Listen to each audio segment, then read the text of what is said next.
God's will ni Lord and purpose para sa atin. Ako kasi, bilang nag-join sa dance ministry, tinanong ko sarili ko, yun ba yung purpose ko? Pero what if lang naman, pag naman nagka-problema yung legs ko, paano na yung purpose ko? Paano na yung purpose ko bilang dancer? Wala na ba akong choice para magawa yung will ni Lord or yung purpose ko para kay Lord? So, yun. So, ang totoong purpose natin, Micah 6:8. He has shown you, O mortal, what is good, and what does the Lord require of you, to act justly and to love mercy, and to walk humbly with your God. So, dapat ang will ni Lord and purpose ni Lord na alam natin, hindi lang kung ano yung kaya nating i-serve para sa Kanya through our physical, but the Lord needs the posture of our heart. Yun yung pinaka-main na needs niya na gawin para sa Kanya. Kasi kapag okay yung posture ng heart mo, kahit nawala lahat ng part ng katawan mo, you can worship and praise the Lord. So, Let's proceed. Kantayin po natin muna. Kantayin po muna natin Sovereign Over Us. Guys, kung meron na kayong lyrics. Sino ko pa, sorry? Michael Smith. Michael Smith, yes. Anong topic? Sovereign Over Us po. sovereign.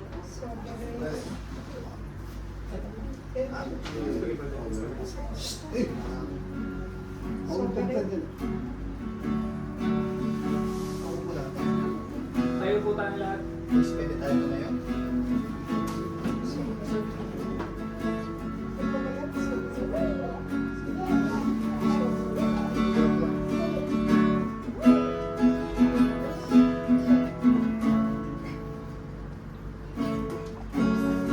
There's a strength within the sorrow. There's beauty in our tears. And you meet us in the morning with the love that casts out fear. You are working in our way,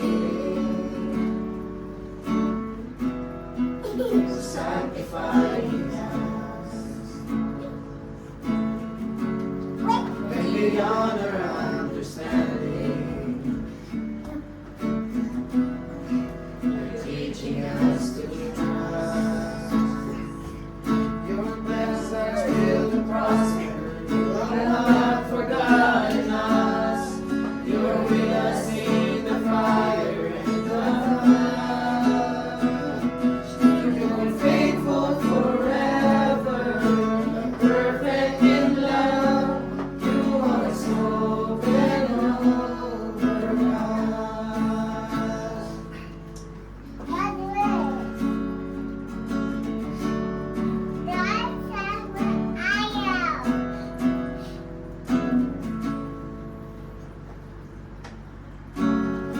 Your wisdom and magic, we understand your ways.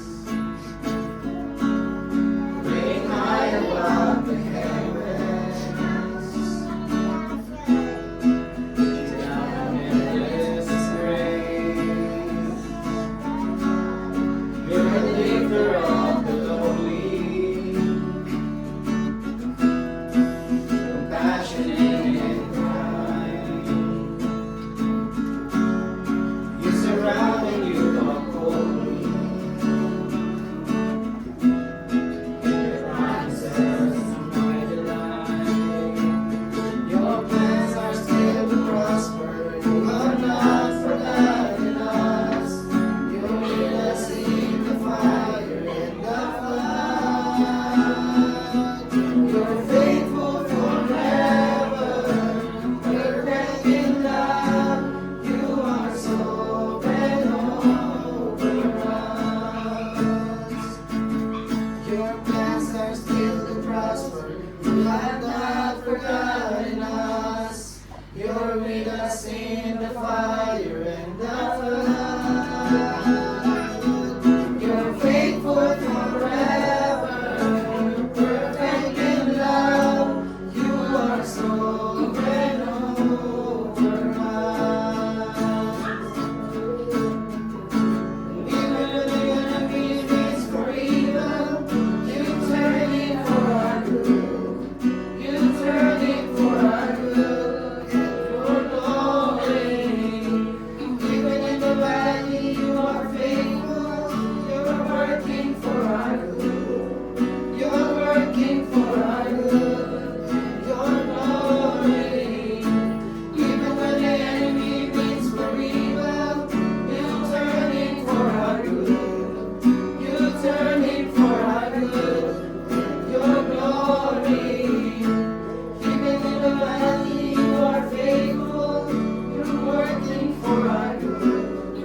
presence in the midst of this fellowship, Lord God. Lord, that may your Holy Spirit be with us and give us wisdom, Lord Jesus, to understand your words, Lord. Itago mo po sa iyong likuran, Lord Jesus, si Ephraim, Lord Jesus, na naway ang mga message mo lamang po ang naibahagi niya sa amin. Lord Jesus, we are also asking for forgiveness, Lord, for everything we have done, Lord.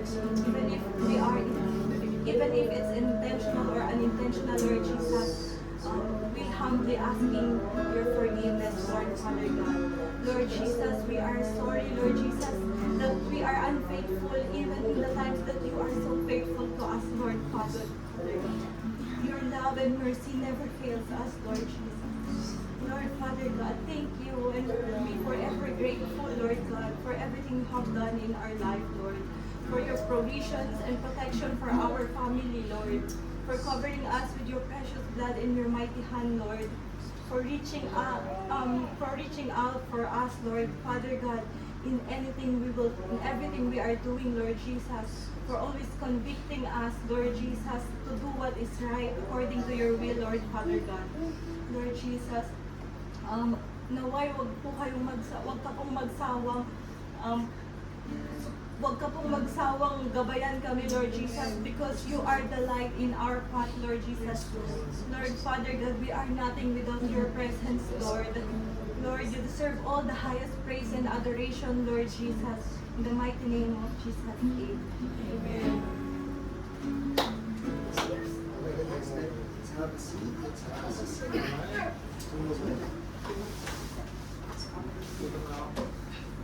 Okay. So, place.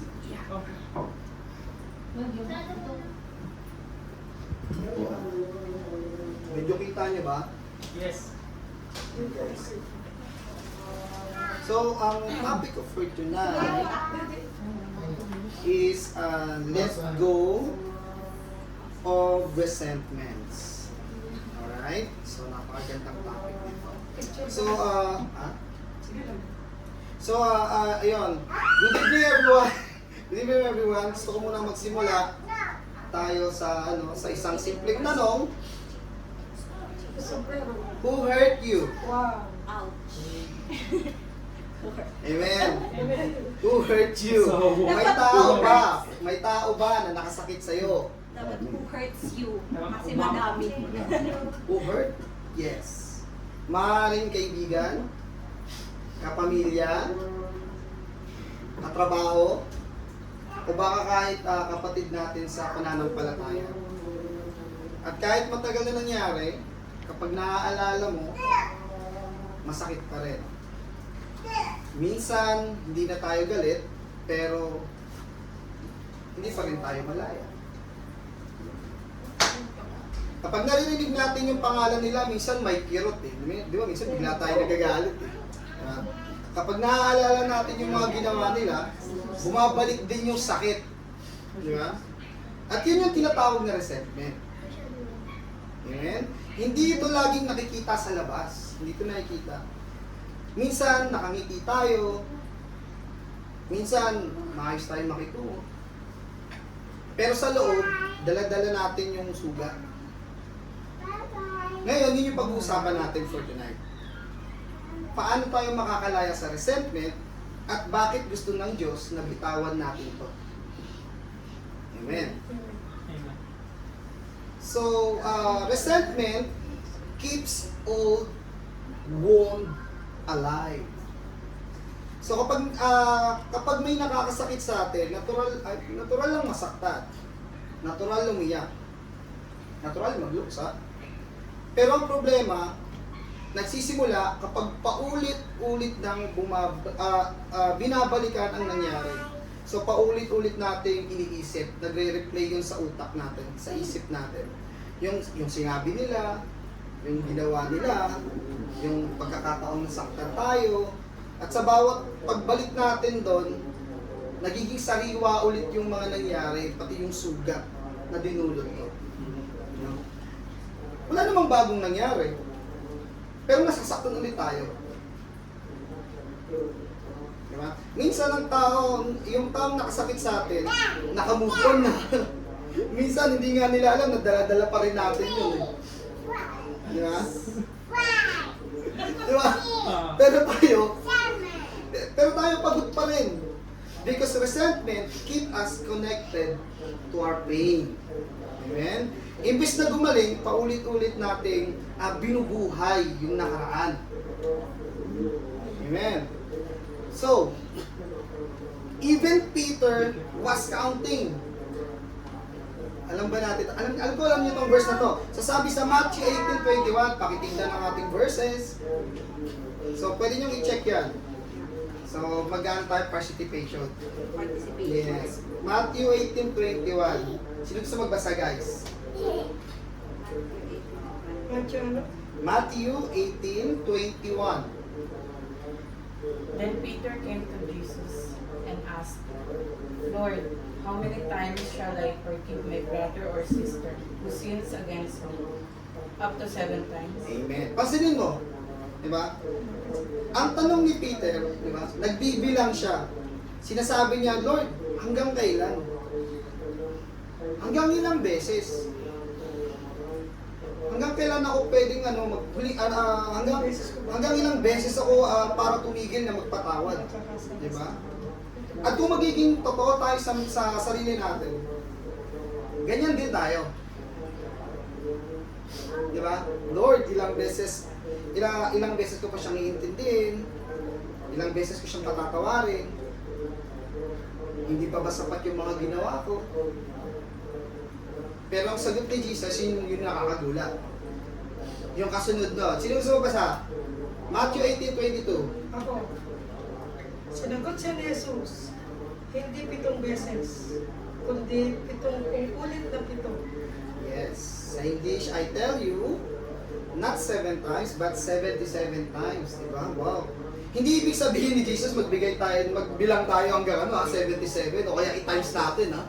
Yan lang, figures of speech. Yes. Ang punto niya doon, stop counting.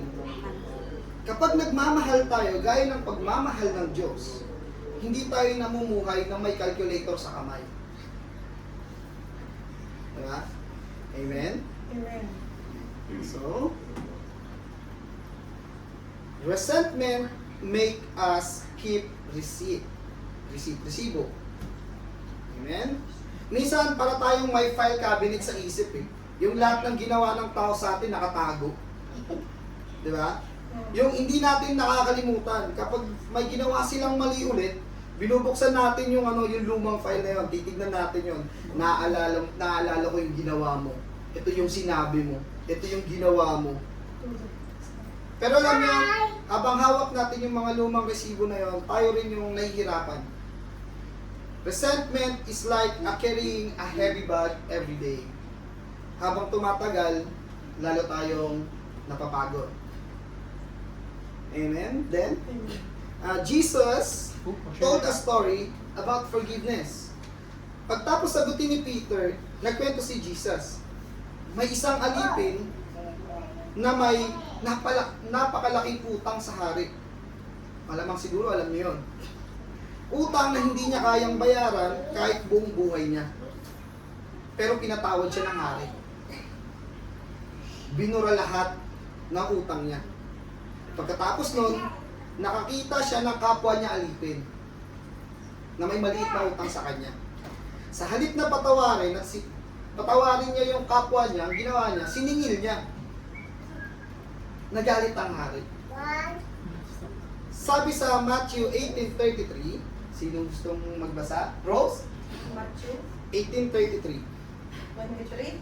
33. Shouldn't you have had mercy on your fellow servant just I had on you? Amen. Ito yung gustong ipakita sa atin ni Jesus. Lahat tayo nakatanggap ng awa mula sa Diyos. Lahat tayo pinatawad. At dahil pinatawad tayo, tinatawag din tayo para magpatawad din. Amen? And forgiveness does not mean what they did was okay. Ito yung mahalagang maintindihan natin. Ang pagpapatawad ay hindi nangangahulugang tama yung ginawa nila. Amen? Hindi ibig sabihin na hindi tayo nasaktan o hindi ka nasaktan. Hindi ibig sabihin na walang nangyari. Forgiveness is not saying okay lang yung ginawa mo. Forgiveness is saying hindi ko nahawak ang paghihigante. Ipapaubaya ko nito sa Diyos. Sabi sa Romans 12:19, yeah, 12:19. Romans 12:19.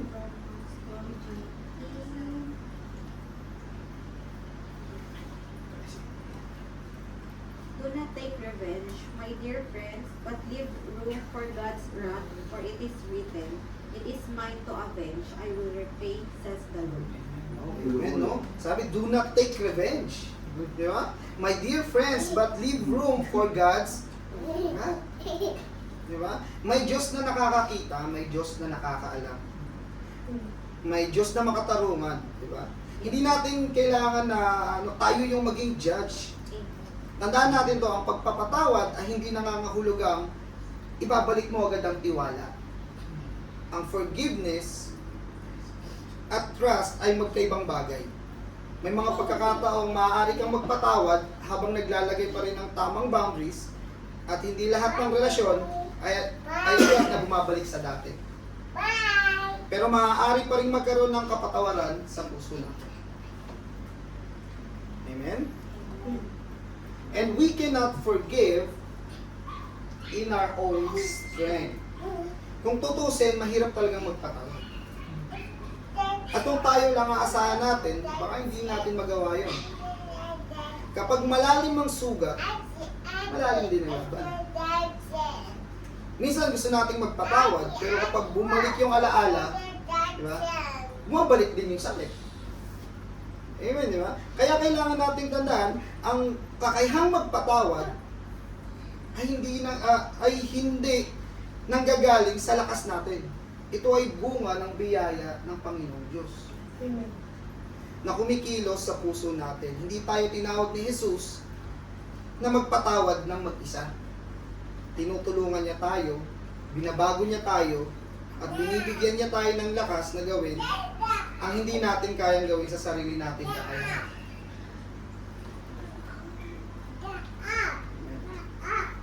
And even Jesus tore up our receipts, yung mga resibo natin. Ito yung pinakamagandang bahagi ng gospel ngayong gabi. Kung tutusin, kailangan nating tignan, hindi lang ang kasalanan ng iba laban sa atin. Kailangan din nating tignan ang ginawa ni Kristo para sa atin. Tayo rin may kasalanan. Diba? Tayo rin may pagkakamali. Tayo rin may utang sa Diyos na hindi natin kayang bayaran. Pero dahil kay Jesus, pinatawad tayo. Sabi nga sa Colossians 2:14, di ba? So, Colossians? Brother Christian? Sure. Colossians 2:14. Colossians. Wait lang. Sure.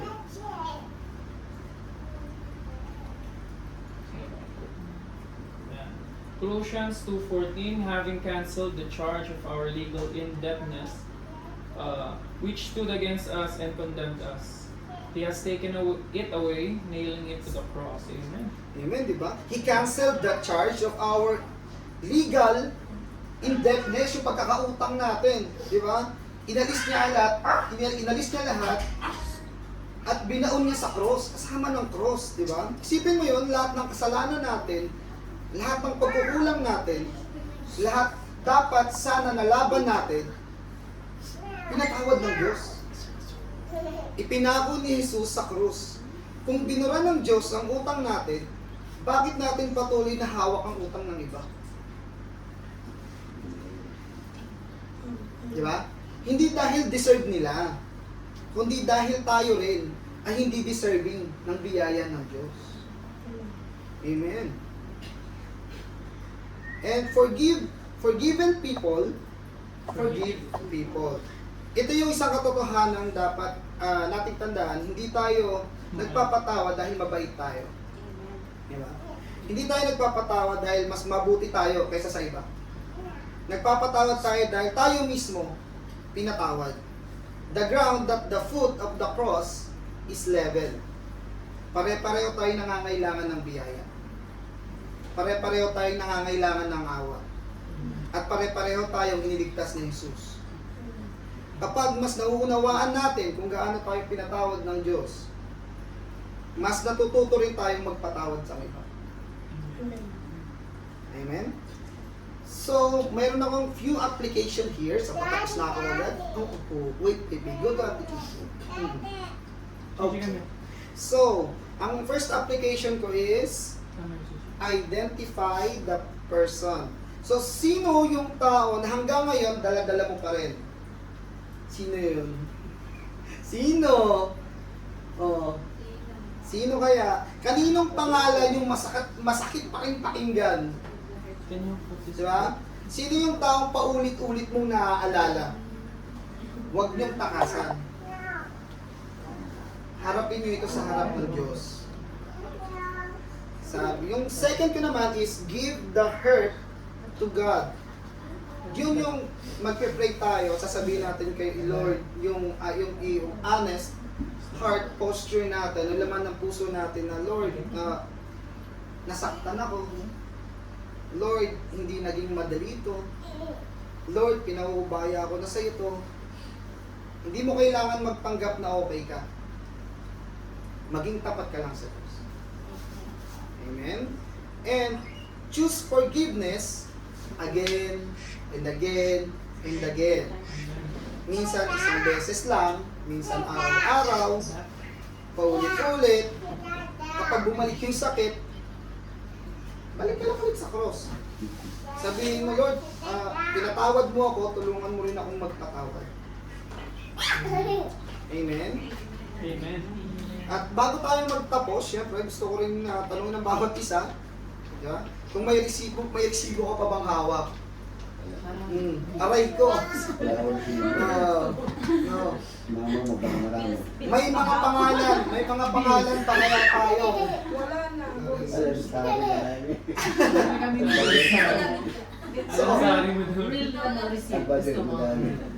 so may mga pangalan ka pa bang hindi mabitawan? May mga sugat ka pa bang paulit-ulit binabalikan? They always forgive and forget. Kung meron, baka ngayong gabi sinasabi sa ni Lord na, anak, bitawan mo na. Hindi dahil deserve nila, kundi dahil ayaw ng Diyos na habang buhay mong pasanin yung sakit na yon. Amen? Freedom begins when forgiveness begins. The cross is where resentment dies and forgiveness begins. Amen. So mga kapatid, yung resentment ay parang, yun nga, mabigat na baggage siya. Na habang mas matagal natin tong dala, mas lalo tayong napapagod. So meron pa yata ako dyan, yan. Forgiveness. Yes. Change to So, ngayong gabi inaanyayahan tayo ni Jesus na bitawan ito, hindi dahil madali, hindi dahil masakit, kundi dahil may mas magandang paraan. May paraan ng biyaya, may paraan ng pagpapatawad, may paraan ng kalayaan. At tandaan natin to, forgiveness doesn't change the past, but it can change your future. Amen. At kapag pinili nating bitawan ng resentment, hindi lang tayong nagpapalaya sa ibang tao, tayo mismo ang pinalaya ng Diyos. Amen. Amen. Amen. Amen. So, ito yun lang yun. Amen.